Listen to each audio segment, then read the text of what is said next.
Hi മക്കളെ. So already P എച്ചിന്റെ video നിങ്ങൾ കണ്ടിട്ടുണ്ടാവും. ഇനി നമ്മൾ പഠിക്കാൻ പോകുന്ന അടുത്തൊരു സെക്ഷനാണ് ഈ ഒരു ചാപ്റ്ററിന്റെ. ഈ ചാപ്റ്ററിന്റെ ഏറ്റവും ലാസ്റ്റ് പോർഷൻ ആണ്. പക്ഷെ ഇതിലാണ് കുറച്ചും കൂടി കൺഫ്യൂഷൻസും ഒക്കെ വരാൻ ചാൻസ് ഉള്ളത്. ലവണങ്ങളുടെ കാര്യം വളരെ സിമ്പിൾ ആയിട്ടുള്ള ഒരു കാര്യമാണെന്ന് തോന്നും. പക്ഷെ അതിൽ കുറച്ച് കാര്യങ്ങൾ ഇത്തിരി ബുദ്ധിമുട്ടായിട്ട് നിങ്ങൾക്ക് തോന്നിയേക്കാം. അപ്പൊ അതൊക്കെ എളുപ്പത്തിൽ എങ്ങനെ പഠിക്കാം എന്നുള്ളതായിരിക്കും ഈ വീഡിയോയിൽ നോക്കാം. നമുക്ക് സൂപ്പറായിട്ട് പഠിക്കാം കേട്ടോ. അപ്പോൾ ലവണങ്ങൾ, സോൾട്ട്സ് എന്ന് പറയുന്നതാണ്. സോൾട്ട് എന്ന് പറഞ്ഞു കഴിഞ്ഞാൽ നമുക്ക് ഇങ്ങനെയാണ് പറയാം. ഇതേടാ, ഞാനൊരു ബേസ് എടുക്കുകയാണ്. NaOH എന്ന് പറയുന്ന ഒരു ബേസാണ്. അതിൻ്റെ ഒപ്പം ഒരു ആസിഡിനെ കൂടി റിയാക്ട് ചെയ്യുക, HCl എന്ന് പറയുന്നത്. ഒരു ആസിഡും ഒരു ബേസും കൂടി റിയാക്ട് ചെയ്ത് കഴിഞ്ഞാൽ രണ്ട് പ്രോഡക്റ്റുകൾ എപ്പോഴും ഉണ്ടാവും എന്നുള്ള മനസ്സിലാക്കിയിരിക്കുക. അതിൽ ഒരെണ്ണം H2O ആണ്. H2O എന്ന് പറഞ്ഞാൽ വെള്ളം, പ്ലസ് ഒരെണ്ണം കൂടി ഉണ്ടാവും. ആരായിരിക്കും ഉണ്ടാവുക? NaOH HCl ആണ് റിയാക്ട് ചെയ്യുന്നതെങ്കിൽ അവിടെ ഉണ്ടാവുന്ന NaCl എന്ന് പറയുന്ന ഒരാളാണ്. അതാണ് ഇവിടെ ഉണ്ടാവുന്ന സോൾട്ട് എന്ന് വിളിക്കാം. സോ ഒരു ആസിഡും ഒരു ബേസും കൂടി എപ്പോൾ റിയാക്ട് ചെയ്താലും നമുക്ക് എപ്പോഴും ഉണ്ടാകുന്നത് ഒരു സോൾട്ടും ഒരു വാട്ടറും ആയിരിക്കും. ഓൾവേസ് വാട്ടർ എന്തായാലും അവിടെ ഉണ്ടാവും. പിന്നെ ഉണ്ടാവുന്ന സോൾട്ട് ആസിഡിനെയും ബേസിനെയും നോക്കിയിരിക്കും. അപ്പൊ ഇവിടെ എന്തായാലും NaCl ആണ് അവിടെ ഉണ്ടാവുന്ന, സോഡിയം ക്ലോറൈഡ് എന്ന് പറയുന്നതായിരിക്കും. അപ്പോൾ അങ്ങനെ ഉണ്ടാകുന്ന സോൾട്ടുകളെയാണ് അല്ലെങ്കിൽ കോമ്പൗണ്ടുകളെയാണ് നമ്മൾ ലവണങ്ങൾ എന്ന് വിളിക്കാം. These are chemical substances formed when an acid react with base. ഒരു ആസിഡും ബേസും കൂടി റിയാക്ട് ചെയ്യുമ്പോൾ ഉണ്ടാവുന്ന രാസപദാർത്ഥമാണ് എന്ത്? നമ്മുടെ ഈ പറയുന്ന സോൾട്ടുകൾ എന്ന് പറയുന്നത്. അതിന് ഏറ്റവും നല്ല എക്സാമ്പിൾ ആണ് ഞാൻ ഈ എഴുതിയേക്കുന്ന NaClന്റെ കാര്യം. NaCl കറക്റ്റ് ആയിട്ട് നോക്കിയേക്കാം. ഇനി ഈ NaCl നിന്നും അതേപോലെ തന്നെ നമുക്ക് വേറൊരാളെയും കൂടി നോക്കാം. ഇതേടാ, ഞാൻ ഒരു എക്സാമ്പിൾ കൂടി പറയാം. ഡൈലൂട്ട് സൾഫ്യൂരിക് ആസിഡും മെഗ്നീഷ്യം ഹൈഡ്രോക്സൈഡ് ആണ്. മെഗ്നീഷ്യം ഹൈഡ്രോക്സൈഡ് എന്ന് പറഞ്ഞാൽ MgOH ആണ്, H2SO4 ആണ്. ഇവർ രണ്ടുപേരും കൂടിയാണ് റിയാക്ട് ചെയ്യുന്നതെന്ന് വെച്ചു. അപ്പോഴും അവിടെ എന്താ? ഒരു ആസിഡും ഒരു ബേസും ആണ്. രണ്ട് പ്രോഡക്റ്റുകൾ ഉണ്ടാവും. രണ്ട് പ്രോഡക്റ്റിൽ ഒരെണ്ണം എന്താ? H2O ആണ്, മറ്റേതെന്താ? നമ്മുടെ MgSO4 ആണ് അല്ലേ. MgSO4 എന്ന് പറയുമ്പോൾ മെഗ്നീഷ്യം സൾഫേറ്റ് എന്ന് പറയുന്ന സോൾട്ട് ആയിരിക്കും അവിടെ കിട്ടും. ഇതില് നമുക്കൊരു ടേബിൾ പഠിക്കാനുണ്ട് അവിടെ. ആ ടേബിളിന്റെ പ്രത്യേകത എന്ന് പറഞ്ഞാൽ നമുക്കൊരു സോൾട്ട് തന്നിട്ട് അതിൽ നിന്ന് ആസിഡിനെയും ബേസിനെയും അത് ഏതൊക്കെ ആസിഡ് ഏതൊക്കെ ബേസ് റിയാക്ട് ചെയ്താലാണ് ആ ഒരു സോൾട്ട് ഉണ്ടാകുക എന്നുള്ള രീതിയിലുള്ള ചോദ്യങ്ങൾ ഉണ്ടാകും. അപ്പൊ അത് കണ്ടുപിടിക്കാനായിട്ട് നിങ്ങൾ പഠിച്ചിരിക്കണം. അത് വളരെയധികം ഇമ്പോർട്ടൻ്റ് ആണ്. അത് ചോദിക്കാൻ കൂടുതൽ ചാൻസ് ഉള്ള ഒരു ക്വസ്റ്റ്യൻ ആണ്. അപ്പൊ അത് പഠിക്കണമെങ്കിൽ ആദ്യം ചെയ്യേണ്ട കാര്യം നമ്മൾ കുറച്ച് ആസിഡുകളെയും കുറച്ച് ബേസുകളെയും നിങ്ങൾ പഠിച്ചിരിക്കണം, അവരുടെ ഫോർമുലകൾ. അപ്പോൾ ഒരു 3 ആസിഡുകൾ ഞാനിവിടെ തന്നിട്ടുണ്ട്. Hydrochloric acid, sulphuric acid, nitric acid. അവരുടെ ഫോർമുലകളുണ്ട്. ഹൈഡ്രോക്ലോറിക് ആസിഡിന്റെ വരുമ്പോൾ എന്തായിരിക്കും? HCl ആയിരിക്കും. സൾഫ്യൂരിക് ആസിഡ് എന്താ? H2SO4. നൈട്രിക് ആസിഡിന് എന്താ? HNO3 ആണ്. അപ്പോൾ ഇത് പഠിക്കണം. ഇതങ്ങനെ തന്നെ നമ്മൾ പഠിച്ചാൽ മാത്രമേ അടുത്തത് ചെയ്യുമ്പോൾ എളുപ്പത്തിൽ ചെയ്യാൻ പറ്റുള്ളൂ. അപ്പോൾ ഇതെന്തായാലും കൃത്യമായിട്ട് നോക്കി അത് പഠിക്കാം. അതേപോലെ ബേസുകളുടെ എക്സാമ്പിളും പഠിച്ചേക്കാം. സോഡിയം ഹൈഡ്രോക്സൈഡ് NaOH ആണ് എക്സാമ്പിൾ. അതിന്റെ ഫോർമുല വരാം. മെഗ്നീഷ്യം ഹൈഡ്രോക്സൈഡിന്റെ വരുമ്പോൾ MgOH എന്നായിരിക്കും വരാം. അലൂമിനിയം ഹൈഡ്രോക്സൈഡിന്റെ AlOH എന്ന് വരും. കാൽസ്യം ഹൈഡ്രോക്സൈഡ് വരുമ്പോൾ CaOH എന്നാണ്. അപ്പൊ അത് കൃത്യമായിട്ട് ഈ ബേസുകളെയും കൂടി പഠിച്ചിരിക്കാം. ഇനി ആസിഡുകളും ബേസുകളും പഠിച്ചിട്ടുണ്ടെങ്കിൽ അത് ഉപയോഗിച്ചിട്ട് എങ്ങനെ നമുക്ക് ഒരു സോൾട്ടിൽ നിന്നും ആസിഡിനെ ബേസിനെ കണ്ടുപിടിക്കാം. വെരി ഇമ്പോർട്ടൻ്റ് ആയിട്ടുള്ള ഒരു കാര്യമാണ് കേട്ടോ. അപ്പൊ അതിൽ നമുക്ക് ആദ്യം സോഡിയം ക്ലോറൈഡ് എന്ന് പറഞ്ഞൊരു സോൾട്ട് എടുക്കാം. ഇത് ഈ തന്നേക്കുന്ന സോൾട്ടിൽ നിന്നും തന്നേക്കുന്ന ആസിഡിനെയും ബേസിനെയും കൂടി ഏതൊക്കെ ആസിഡും ബേസും കൂടി റിയാക്ട് ചെയ്തിട്ടാണ് ഈ ഒരു സോൾട്ട് ഉണ്ടാവുക എന്നുള്ളത് നമുക്കൊന്ന് നോക്കാം. അപ്പൊ അതിനായിട്ട് നമ്മൾ ചെയ്യുന്ന കാര്യം, ഫസ്റ്റ് തിങ് സോഡിയം ക്ലോറൈഡ് ആണ് തന്നേക്കുന്നത് അല്ലേ. അപ്പോ അതില് NaCl എന്നുള്ള എടുത്തെഴുതാം. ആ ഫോർമുല എടുത്തെഴുതാം. രണ്ടായി അതിനെ ഭാഗിക്കാം. Naയും Cl അല്ലേ, രണ്ടെണ്ണം ഉണ്ട്.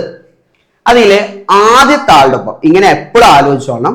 ആസിഡിനെയും ബേസിനെയും കണ്ടുപിടിക്കാൻ സോൾട്ടിനെ രണ്ടായിട്ട് ഭാഗിക്കുക. അതിൽ ആദ്യത്തെ ആളുടെ ഒപ്പം OH ആഡ് ചെയ്യുക, രണ്ടാമത്തെ ആളുടെ ഒപ്പം H ആഡ് ചെയ്യുക കേട്ടോ. ആദ്യത്തെ ആളുടെ ഒപ്പം എന്താ ആഡ് ചെയ്യുക? OH. രണ്ടാമത്തെ ആളുടെ ഒപ്പം എന്താ ആഡ് ചെയ്യുക? H ആഡ് ചെയ്യുക. നോക്കിക്കോടാം. ആദ്യത്തെ ആളുടെ Na ആണ്. എന്നോടൊപ്പം OH ഇട്ട് കഴിഞ്ഞാൽ എന്ത് കിട്ടും? NaOH ആയി. Cl ഒപ്പം H ഇട്ട് കഴിഞ്ഞാൽ HCl ആയി. അപ്പൊ NaOH കിട്ടും, HCl കിട്ടും. ആസിഡും സ്വൈലി. അപ്പോൾ ഇവിടുത്തെ ആസിഡ് ഏതായിരിക്കും വരാ? NaOH ഉണ്ട്, HCl ഉണ്ട് അല്ലേ. അപ്പൊ ആസിഡ് ഏതാ? HCl ആണ് അവിടുത്തെ ആസിഡ് വരാ. വിച്ച് ഈസ് HCl എന്ന് പറഞ്ഞാൽ ആരാ?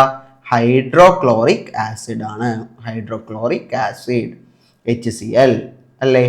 ഇനി അതേപോലെ തന്നെ ബേസ് ഏതായിരിക്കും? അപ്പോൾ ബേസ് ഏതാ? Sodium hydroxide. സോഡിയം ഹൈഡ്രോക്സൈഡ് ആക്കി. അപ്പം ഇങ്ങനെയാണ് നമ്മൾ കണ്ടുപിടിക്കുന്നത്. അപ്പോൾ രണ്ടായിട്ട് ഭാഗിക്കുക അതിനെ, എന്നിട്ട് അതിലെന്ത് ചെയ്യാം?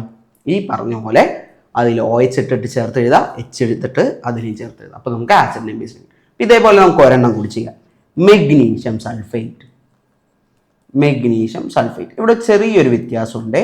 MgSO4 എന്നാണ് പേര് വരാം. MgSO4. Okay, magnesium sulphate. Magnesium sulphate. അപ്പോൾ അതെങ്ങനെ എഴുതും നമ്മൾ നോക്കാം. അപ്പോൾ ആദ്യം ചെയ്യേണ്ട കാര്യം എന്താ? MgSO4 മൊത്തമായിട്ട് എഴുതാം. ഓക്കെ, ഇനി രണ്ടായി ഭാഗിക്കുക. അതിനെ എങ്ങനെ ഭാഗിക്കും? ഇതൊരെണ്ണം, ഇതൊരെണ്ണം. ഓക്കെ, ഇതിൽ Mgയുടെ അവിടെ എന്താ ആഡ് ചെയ്യണം? ഒന്നാമത്തെ ആളാണ്. ഒന്നാമത്തെ ആളുടെ ഒപ്പം എന്താ ചേർക്കണ്ടേ? OH ആഡ് ചെയ്യുക. രണ്ടാമത്തെ ആളുടെ ഒപ്പം H ആഡ് ചെയ്യുക. Mgയുടെ ഒപ്പം OH ചേർത്ത് എന്ത് കിട്ടും? MgOH എന്നാവും. SO4 ഒപ്പം H ചേർത്ത് കഴിഞ്ഞാൽ എന്ത് കിട്ടും? HSO4 എന്നായിരിക്കും. ഇനി എന്ത് ചെയ്യണം? അവിടെ MgOH എന്ന് നമ്മൾ പഠിച്ചിട്ടില്ല. നമ്മൾ പഠിച്ചേക്കുന്നത് MgOH ട്വൈസ് എന്നാണ്. അപ്പൊ അവിടെ MgOH ട്വൈസ് എന്നാക്കാം. HSO4 ഉണ്ടോ? ഇല്ല. H2SO4 അല്ലേ നമ്മൾ പഠിച്ചേക്കുന്നത്. അപ്പൊ അതിന് H2SO4 എഴുതാം. അപ്പൊ MgOH ട്വൈസും H2SO4 ആയിരിക്കും വരാം. അപ്പൊ ആസിഡും ബേസും കിട്ടിയോ? MgOH ട്വൈസ് ഏതായിരിക്കും? ബേസ് ആയിരിക്കും വരാം. H2SO4 എന്ന് പറയുന്ന ആസിഡ്. H2SO4 എന്ന് പറയുന്ന ആസിഡ് ഏതാ? നമ്മുടെ സൾഫ്യൂരിക് ആസിഡ് ആണ് വരാം അല്ലേ? സൾഫ്യൂരിക് ആസിഡും അതേപോലെ തന്നെ H2SO4 വരും.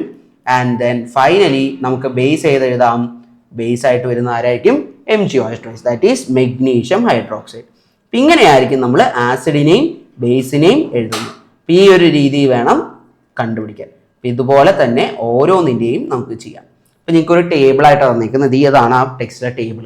അപ്പോൾ ഈ ടേബിളിൽ ഓരോ ആൾക്കാരായിട്ട് നോക്കാം. നമുക്ക് തന്നേക്കുന്ന ലവണം കാൽസ്യം സൾഫേറ്റാണ്. അതിൻ്റെ കെമിക്കൽ ഫോർമുല CaSO4. അപ്പം എങ്ങനെയൊക്കെ ആസിഡിനെയും ബേസിനെയും കണ്ടുപിടിക്കാം? Cl SO4 ആണ്. അപ്പോൾ Ca ഒപ്പം എന്ത് ചേർക്കുക? OH. ഇതിൻ്റെ ഒപ്പം എന്ത് ചേർക്കുക? H ചേർക്കുക. അപ്പോൾ CaOH എന്ന് കിട്ടും. ഇവിടെ HSO4 same, OH twice H2SO4 അല്ലേ? അപ്പോൾ കാൽസ്യം സൾഫേറ്റും സൾഫ്യൂരിക് ആസിഡും ആയിരിക്കും അവിടെ, കാൽസ്യം ഹൈഡ്രോക്സൈഡും സൾഫ്യൂരിക് ആസിഡും ആയിരിക്കും വരാം.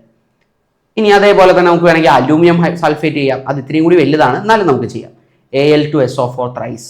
അപ്പോൾ അവിടെ Al ഉണ്ട്, SO4 ഉണ്ട് അല്ലേ? Alന്റെ ഒപ്പം OH, SO4ന്റെ ഒപ്പം H ചേർക്കാം. AlOH thrice HSO4 H2SO4. Acid ഏതാ? Sulphuric acid. ബേസ് ഏതാ അല്ലെങ്കിൽ ആൽക്കലി ഏതാ? അലൂമിനിയം ഹൈഡ്രോക്സൈഡ് ആയിരിക്കും. AlOH ത്രൈസ് ആയിരിക്കും വരാം. ഇതേപോലെ തന്നെ സോഡിയം ഹൈഡ്രോക്സൈഡ് ചെയ്ത് കഴിഞ്ഞാൽ നമുക്ക് ഇതുപോലെ തന്നെ കിട്ടും. അപ്പം ഇങ്ങനെയാണ് ഈ പറഞ്ഞ ആൾക്കാരെല്ലാം ചെയ്യേണ്ടത്. ഇപ്പൊ സോൾട്ടിൽ നിന്നും ആസിഡിനെയും ബേസിനെയും കണ്ടുപിടിക്കുന്നത് ഈ ഒരു രീതിയാണ്. ഇനി തിരിച്ചാണെങ്കിലോ, ആസിഡും ബേസും തന്നിട്ട് നിങ്ങളോട് സോൾട്ട് എഴുതാനാണ് പറഞ്ഞെങ്കിലോ, ഈ രണ്ട് ആസിഡുകളും ബേസുകളും കൂടി റിയാക്ട് ചെയ്താൽ ഏതായിരിക്കും? അപ്പൊ നിങ്ങൾ എന്തായാലും പഠിച്ചിരിക്കേണ്ട രണ്ടുപേരും മസ്റ്റായിട്ടും റിയാക്ഷൻ അടക്കം പഠിക്കേണ്ടത് NaClന്റെ കേസിലുള്ളതും നമ്മൾ ചെയ്ത MgSO4ന്റെ കേസിലുള്ളതുമാണ്. അല്ലാതെ വേറെ ഏത് തന്നാലും നമുക്ക് ഇതേപോലെ തന്നെ ചെയ്യാം. അതിന് ഞാൻ ഇപ്പോൾ പറഞ്ഞുതരാം. ഇതേടാ ഒരു ആസിഡും ഒരു ബേസും കൂടി നിങ്ങൾക്ക് തന്നേക്കാന്ന് വെച്ചോ. എന്നിട്ട് പറഞ്ഞേക്കാണ് അതിൽ വരുന്ന H2O എന്തായാലും വരും. ഉള്ള സോൾട്ട് ഏതാണ് എന്നുള്ളത് നമുക്ക് ഉണ്ടാകുന്ന സോൾട്ട് ഏതാണ്. അപ്പൊ ചെയ്യേണ്ട കാര്യം ആദ്യം നിങ്ങൾ അതിലുള്ള ബേസിനെ കണ്ടുപിടിക്കാം. ബേസ് ഏതാ? അതിലെ OH വരുന്ന ആളെ ആരാ? NaOH അല്ലേ? അതിൽ OH അല്ലാതെ ബാക്കിയുള്ള ആൾക്കാരെ നോക്കാം. OH കഴിഞ്ഞ് ബാക്കിയുള്ളത് Na ആണ്. അതുപോലെ ആസിഡിലാണെങ്കിൽ H കഴിഞ്ഞ് ബാക്കിയുള്ള ആൾ. കാരണം അതിൽ OHും Hും കൂടി ചേർന്നിട്ടാണ് H2 ആയിട്ട് മാറുക. അപ്പൊ ബാക്കിയുള്ള രണ്ടും കൂടി ചേർന്നിട്ടായിരിക്കും വരാം. അപ്പൊ Naയും Clയും കൂടി ചേർന്ന് എന്ത് വരും? NaCl ഉണ്ടാവും. ഓക്കെ അല്ലേ? ഇനി ഒരു കാര്യം കൂടി ചെയ്യണം. ഇവിടെ നമ്പറുകൾ നോക്കണം. അതായത് കണ്ടോ, Na2 എന്നൊക്കെ വന്നിട്ടില്ലേ? അപ്പൊ അതെങ്ങനെയാ വന്നത്? OHന്റെ എണ്ണം എത്രയാന്ന് നോക്കാം. അത് Clനും Hന്റെ എണ്ണം എത്രയാണ്? അത് ഇപ്പുറത്തോട്ടും വരും. ഓപ്പോസിറ്റ് ആയിട്ട് വേണം നമ്പറുകളെ കൊടുക്കുക, അല്ലെങ്കിൽ നമ്പറുകൾ എക്സ്ചേഞ്ച് ചെയ്ത് കൊടുക്കണം. OHന്റെ എണ്ണം എത്രയാണോ അത് Clനും കൊടുക്കുക, Hന്റെ എണ്ണം ഇവിടെയും കൊടുക്കണം. OHന്റെ എണ്ണം എത്രയാ? 1 തന്നെയാണ്. അതുകൊണ്ട് വേറെ ഒന്നും ചേർക്കണ്ട. അതുപോലെ HCl Hന്റെ എണ്ണം എത്രയാ? 1 തന്നെയാണ്. അപ്പൊ അത് ചേർക്കാം. ഫോർ എക്സാമ്പിൾ നമുക്ക് ഇങ്ങനെ എഴുതാം. MgOH ട്വൈസ് പ്ലസ് HCl ആണ് നിൽക്കുന്നത് വെച്ചോ. എഗെയിൻ ഇതേപോലെ തന്നെ നമുക്ക് നോക്കാം. അപ്പൊ ഇതിൽ പ്ലസ് H2 എന്തായാലും വരും. അപ്പോൾ ആസിഡിന്റെ ബേസിന് OH ഉണ്ട്, H ഉണ്ട്. അത് കഴിഞ്ഞ് ബാക്കിയുള്ളത് നോക്കാം. Mgയും Clലും. Mgയും Clലും വന്നു കഴിഞ്ഞാൽ എന്താ? Mgയും Clലും എഴുതി. ഇനി എന്ത് ചെയ്യണം? നമ്പറുകൾ എക്സ്ചേഞ്ച് ചെയ്യണം അല്ലെ? OH ഇവിടെ എത്ര എണ്ണം ഉണ്ട്? 2 എണ്ണം ഇല്ലേ? അപ്പൊ ആ 2 എന്ന് പറഞ്ഞ നമ്പറിനെ ആർക്ക് കൊടുക്കുക? Clനും. എച്ചിൻ്റെ എണ്ണം എം ജിക്ക് കൊടുക്കുക. എച്ച് ഇവിടെ ഒരെണ്ണം ഉള്ളൂ, അതുകൊണ്ട് എം ജി ഉള്ളൂ. സി എൽ ഇവിടെ ഒ എച്ച് 2 ഉണ്ട്, അപ്പോൾ എം ജി സി എൽ 2 എന്ന് എഴുതും. അപ്പം ഇങ്ങനെയായിരിക്കും നമ്മൾ പേരെഴുതുക, എം ജി സി എൽ 2 എന്നായിരിക്കും വരും. ഈ രീതിയിൽ പേരെഴുതാനായിട്ട് ശ്രദ്ധിക്കുക. അല്ലെങ്കിൽ സോൾട്ടുകൾ എഴുതാം. മെഗ്നീഷ്യം ക്ലോറൈഡ് എന്ന് പറയുന്നത് സോൾട്ട് ആയിരിക്കും. അപ്പം ഇങ്ങനെ കറക്റ്റായി നമുക്ക് വേണമെങ്കിൽ ആസിഡും ബേസും തന്ന സോൾട്ട് കണ്ടുപിടിക്കാം. പക്ഷെ കൂടുതൽ ഇമ്പോർട്ടൻറ്റ് നിങ്ങൾക്ക് പഠിക്കാനുള്ള എന്തായാലും പഠിച്ചിരിക്കേണ്ട കാര്യം എന്ന് പറയുന്നത് സോൾട്ട് തന്നിട്ട് അതിൽ നിന്ന് ആസിഡും ബേസും കണ്ടുപിടിക്കുന്നത്. അപ്പോൾ അത് നമ്മൾ ചെയ്തത് എങ്ങനെയായിരുന്നു?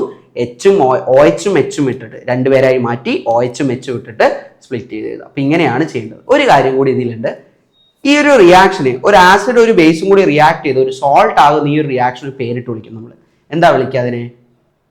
ന്യൂട്രലൈസേഷൻ റിയാക്ഷൻ എന്നാണ്, അല്ലെങ്കിൽ നിർവിരീകരണ പ്രവർത്തനം എന്ന് വിളിക്കും. അത് കൃത്യമായിട്ട് തന്നെ പഠിക്കുക, സൂപ്പറായിട്ട് നോക്കണം. അപ്പോൾ ആ പേരും അതുപോലെ അതിൻ്റെ ഡെഫിനേഷനും കൂടി എന്തായാലും പഠിക്കുക കൃത്യമായിട്ട്. സൂപ്പറായിട്ട് ഇതിൻ്റെ മാർക്കുകൾ സ്കോർ ചെയ്യുക. അപ്പോൾ all the best for your exams. നല്ല അടിപൊളിയായിട്ട് എഴുതാം. ഓക്കെ.